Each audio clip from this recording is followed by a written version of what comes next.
So Fight Club is back in cinemas, and sitting in a modern multiplex, watching David Fincher's uncompromising masterpiece on the big screen again, it's a surreal experience. But getting older means holding the content we consume to a much higher standard, but rewatching it again in 2026 in the cinema didn't just make me nostalgic. It triggered a terrifying realization about that fateful year 1999 when it came out, and how it changed the industry forever. Getting old sucks.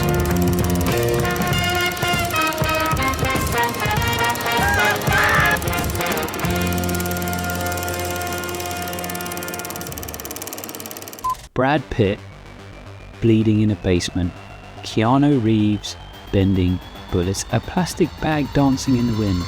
Ask anyone and they'll tell you 1999 was the undisputed, untouchable peak of modern cinema. But they're completely wrong. 1999 wasn't a renaissance, it was a Trojan Horse. It was the exact moment Hollywood realised human creativity was a liability and handed the keys over to the franchise machine. You thought 1999 was the year we woke up? It was the year we built a better Matrix. Imagine back then, going to the movies, you don't know the plot, you haven't been force-fed a 6-month algorithmic social media rollout, you haven't seen 3 teaser trailers breaking down every single frame, Twitter hasn't spoiled the third act yet. You just buy a ticket, sit in the dark and let a movie snap your synapses in half.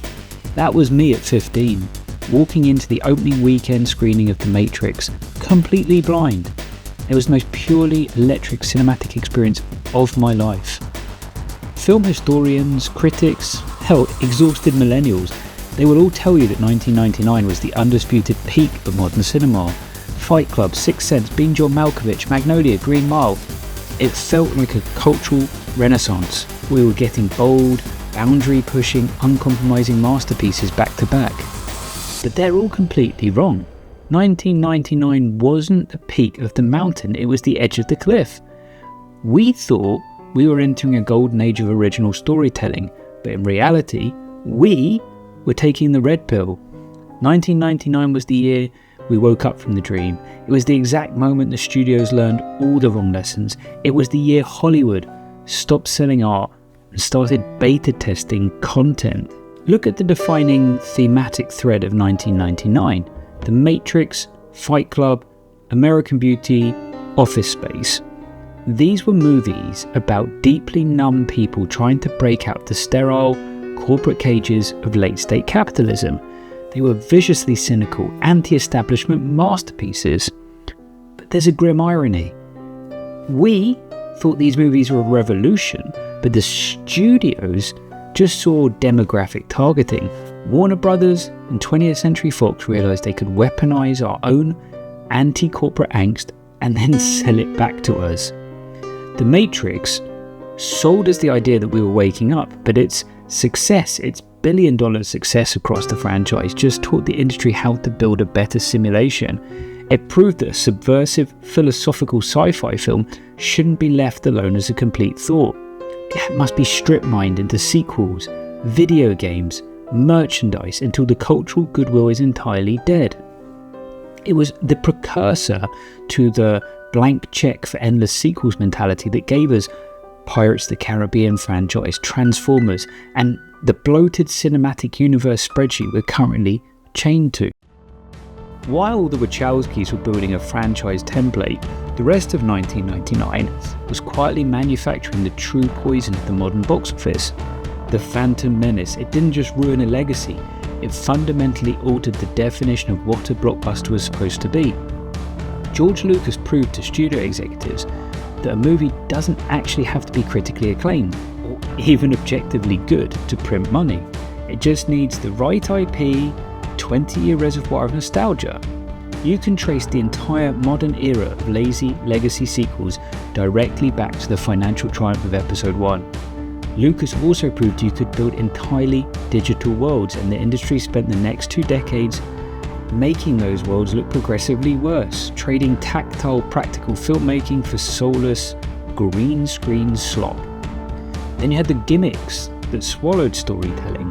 M. Night Shyamalan accidentally invented the mystery box era of Hollywood, The Sixth Sense. It was the terrifying moment studios realised that protecting the twist was a cheaper, more effective marketing campaign than selling an actual plot. Throw in the Blair Witch Project, proving that viral hype could completely supersede production value, and the modern blueprint is already taking shape. And what about the animation arms race? Toy Story 2 was originally slated to be one of those cheap direct-to-video cash grabs that Disney was notoriously known for. Instead, Pixar pivoted, polished it, and proved to the industry that animated sequels could actually out-earn their predecessors. It was a revolution in 1999, but then it became a suffocating mandate for the next 2 decades. 1999 fired the starting gun for $1 billion conveyor belt. Look at the modern box office.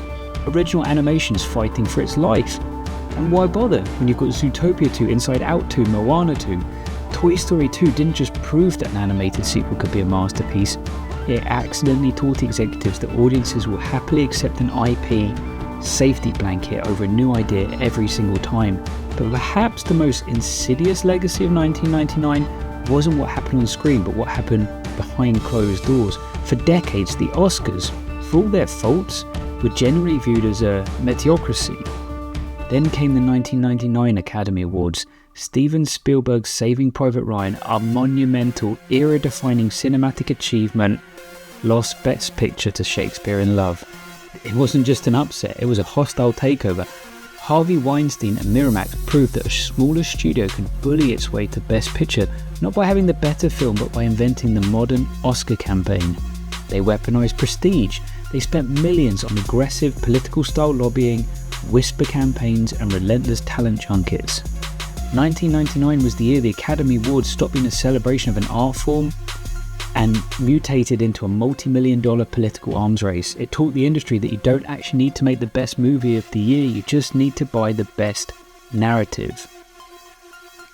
So what did we lose in the process? If you want to know what was sacrificed when we took the red pill, just look at the movies that were allowed to exist in 1999 that a modern studio algorithm would instantly reject.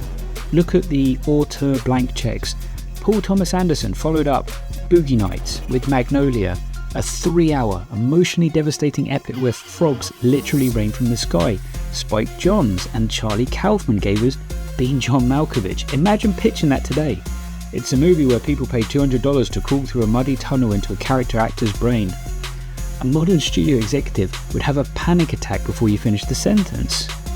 Kevin Smith, he hit his absolute creative zenith with Dogma, taking a sledgehammer to organise religion with A-list movie stars. A PR risk that would give Disney's legal team a collective aneurysm today.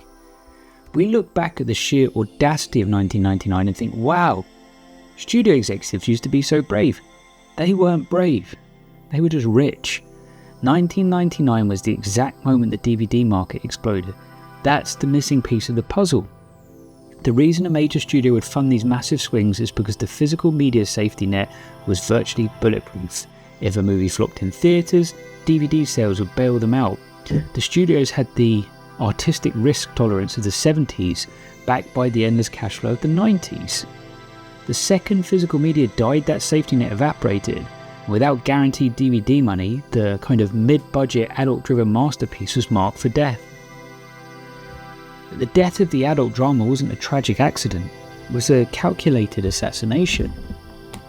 We used to go to the theatres in droves to see actual human drama. In 1999 that was The Hurricane, it was Man on the Moon, it was The Green Mile. Today those scripts get bought by Netflix, shoved onto the homepage for a weekend and buried under a mountain of true crime documentaries by Tuesday.